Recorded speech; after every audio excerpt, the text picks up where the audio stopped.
is what I figured out. I just figured this out this week. In many ways, the first book was the Bible. I mean, literally, because at one point there was only one book. Like, as far as our Western culture is concerned, there was one book. And for a while, literally, there was only one book. And that book was the Bible. And then before it was the Bible, it was it was scrolls, and it was writings on papyrus. But we were starting to aggregate written text together. And it went through all sorts of technological transformations, and then it became books that everybody could buy, the book everybody could buy, and the first one of those was the Bible. And then it became all sorts of books that everybody could buy. But all those books, in some sense, emerged out of that underlying book. And that book itself, the Bible isn't a book, it's a library.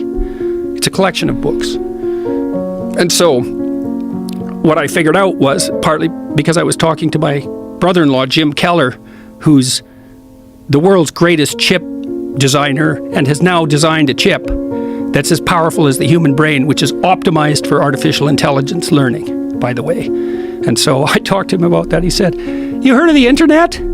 I said, "Yeah, Jim, I've heard of the internet." He said, "This is way more revolutionary than that."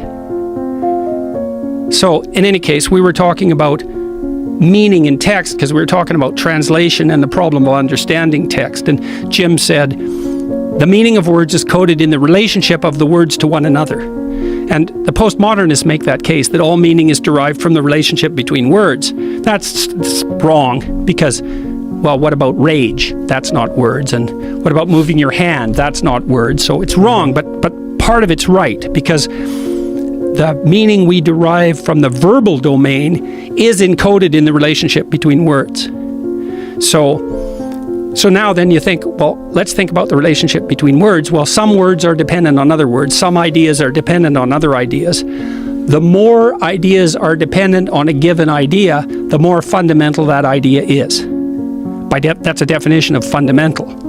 So now imagine you have an aggregation of texts in a civilization. You say, which are the fundamental texts? And the answer is the texts upon which most other texts depend. And so you'd put Shakespeare way in there in English, because so many texts are dependent on Shakespeare's literary revelations. And Milton would be in that category, and Dante would be in that category, at least in translation. Fundamental authors, part of the Western canon, not because of the arbitrary dictates of power, but because those texts influenced more other texts. And then you think about that as a hierarchy, okay, with the Bible at its base, which is certainly the case.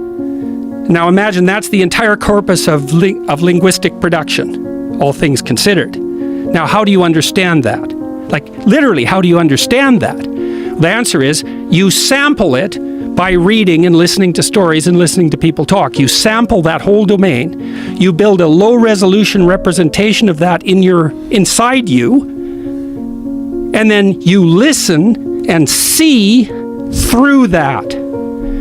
And so it isn't that the Bible is true. It's that the Bible is the precondition for the manifestation of truth, which makes it way more true than just true.